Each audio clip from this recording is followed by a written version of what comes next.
రాగులు పావు కిలో, కొబ్బరి 1 కప్పు, బెల్లం పావు కిలో, ఇలాచీ పొడి 1 స్పూను, కిస్మిస్ 50 గ్రామ్స్, జీడిపప్పు 50 గ్రామ్స్, నెయ్యి 20 గ్రామ్స్. మామూలుగా మనం రవ్వతో కూడా హల్వా తయారు చేసుకునేవాళ్ళం. సో రకరకాల హల్వాలు అయితే ఉంటాయి. రాగి పాలతో చేస్తాం. రాగి పాలతోనా? ఓకే, డైరెక్ట్ గా రాగి పిండి లైక్ అలాంటిది అలా కాదు. పాలు మానేసి అందరూ రాగి పాలు, సజ్జ పాలు, దాంతో టీ కూడా చేసుకోవచ్చు. మిల్లెట్స్ అన్నిటితో నువ్వులతో తీసుకోవచ్చు, మళ్ళీ కొబ్బరితో తీసుకోవచ్చు, రాగితో తీసుకోవచ్చు. ఆ పాలు మనం దాంట్లో బెల్లం వేసుకుని తాగాలి. ఓకే, సో ఇప్పుడు దీని నుంచి కూడా పాలు తీసుకొని అలాంటి పాలతో ఇప్పుడు మనం హల్వా చేస్తాం.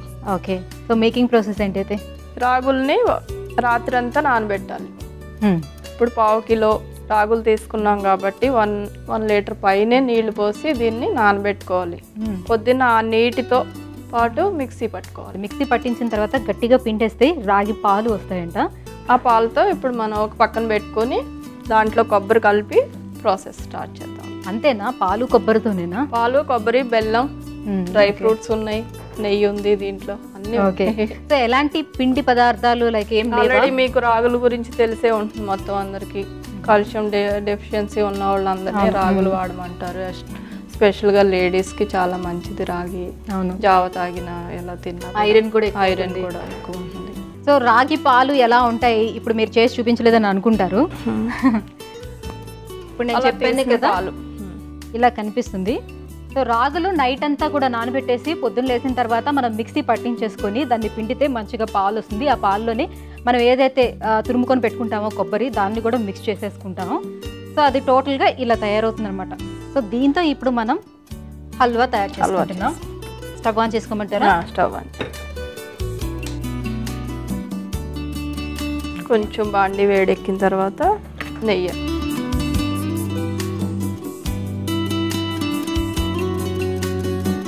హల్వా అంటే మెయిన్ నెయ్యే ఉండాలి.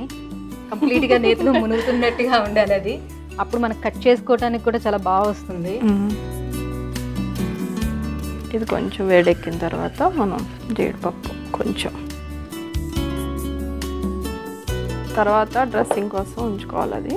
ఓకే, పైన కిస్మిస్.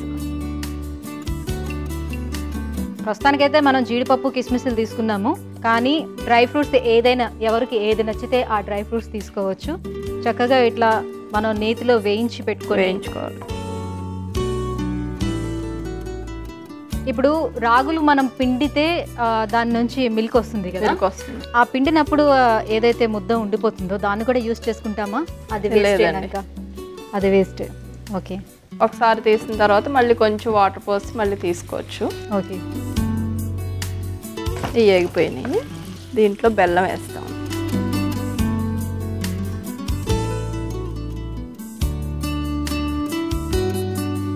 ఈ బెల్లం నార్మల్ చెరుకు నుంచి తీసిన బెల్లమేనా? నార్మల్ బెల్లమేనండి. సో బెల్లం అంతా కరిగిపోతుంది. కొంచెం కరిగేటప్పుడు కొద్దిగా వాటర్ పోసుకుందాం దీంట్లో, లేదంటే చాలా టైం పట్టేస్తుంది. మళ్ళీ ఎక్కువ వేసుకుంటే కొంచెం లైట్గా పాకం రెడీ అవ్వడానికి.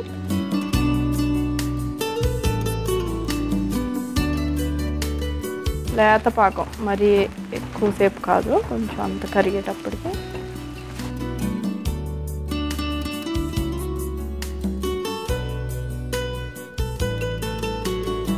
ఇది మనం ప్లేట్లోకి తీసుకోవడానికి ప్లేట్కి కొంచెం నెయ్యి రాసి పెట్టుకోవాలి పక్కన. ఓకే, సో కట్ చేసుకునేటప్పుడు ఈజీగా రావాలి కాబట్టి ఇలా అప్లై చేసేసుకోవాలి ప్లేట్ అంతా.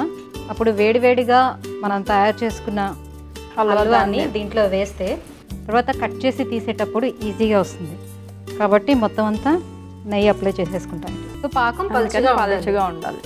బెల్లం తినడం వల్ల కూడా మనకి మోకాళ్ళు నొప్పులు అయ్యి బాగా వస్తున్నాయి కదా ఇప్పుడు అందరూ చిన్న వయసులోనే. ఎందుకంటే బెల్లం మానేసి చక్కెర తినడం వల్ల డిస్క్ ప్రాబ్లమ్స్ అవి ఎక్కువైపోయినాయి. దీంట్లో నెమ్మదిగా ఈ పాలు తీసి పెట్టుకున్నాం కదా, ఇట్ని వేసుకుంటూ కలబెట్టాలి.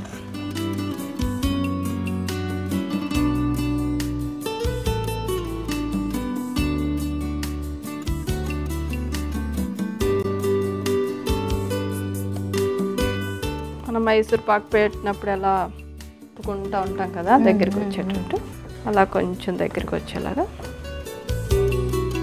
పాలకోవ చేసేటప్పుడు కూడా సేమ్ పాలను అలా తిప్పుతా ఉండాలి.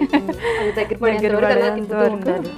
సో లేదనంటే కొంచెం ఉండలు ఉండలు కట్టేస్తూ ఉంటుంది, కాబట్టి మాక్సిమం తిప్పుతూ ఉండాలి. సో అంతా కలుపుతూ ఉంటే ఇలా దగ్గరగా వస్తుంది, దగ్గరగా అయిపోతుందండి. చూసారు కదా, ఇలా కొంచెం ఇది చల్లారేటప్పటికి మనకి కట్ చేసుకోవడానికి సరిపడా వస్తుంది. ఇప్పుడు స్టవ్ ఆపేసుకుందాం. చూసారు కదా, ఇలా ముద్ద కట్టేసరికి ఆపేయండి. దీన్ని ఆ బౌల్లోకి తీసేసుకో, ప్లేట్లో, ఏదైనా ప్లేట్లోకి.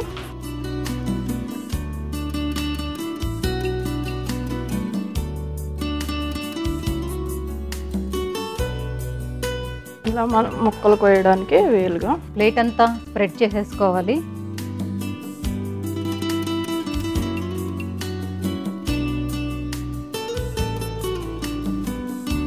ఇలా పెట్టుకుని ఉంచుకుంటే కొంచెం చల్లారేసరికి మనం ఇంకొకసారి చేసుకోవచ్చు.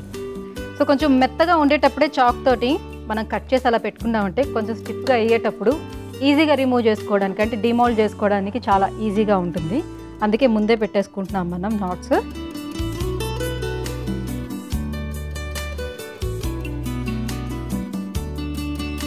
ఒక 10 minutes వదిలిపెడితే మనకి రెడీ అయిపోతుంది. సో మరి మనం కొంచెం ఉంచుకున్నాం కదా జీడిపప్పు కిస్మిస్లు, కొంచెం గార్నిష్ చేసేసుకుందాం. దాంతో దాని మీద ఒక్కొక్కటి పెట్టి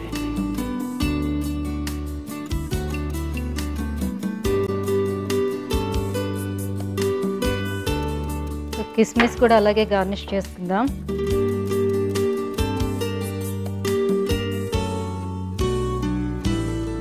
ఓకే, సో చూసారు కదా, యమ్మీ యమ్మీ రాగి హల్వా రెడీగా ఉందండి. మరి దీన్ని టేస్ట్ చేసే ముందు దీనికి కావాల్సిన పదార్థాలు, తయారు చేసుకునే విధానం ఇంకొకసారి చూసేద్దాం.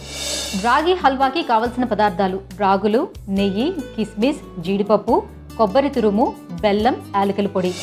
రాగి హల్వా తయారు చేసే విధానం: ముందుగా రాగులను ఒక రోజు ముందుగా నీటిలో నానబెట్టుకోవాలి. ఈ నానబెట్టుకున్న రాగులను మిక్సీలో వేసి మెత్తగా చేసుకొని దాని నుంచి రాగి పాలను వేరు చేసుకోవాలి. ఈ పాలల్లో కొబ్బరి తురుమును కలుపుకోవాలి. ఆ తర్వాత మరో ప్యాన్ పెట్టుకొని అందులో నెయ్యి వేసుకొని జీడిపప్పు, కిస్మిస్ వేసుకొని దోరగా వేయించుకోవాలి. ఆ తర్వాత బెల్లం వేసుకొని బెల్లం పాకంలాగా చేసుకోవాలి. అందులో ఈ రాగి పాలను వేసుకొని నెమ్మదిగా కలుపుతూ ఉండాలి. 5 నిమిషాల్లో రాగి పాలు గట్టిగా అవుతాయి. ఆ తర్వాత ఒక ప్లేట్ తీసుకొని దానికి నెయ్యి అప్లై చేసుకొని ఈ రాగి హల్వాను స్ప్రెడ్ చేసుకోవాలి.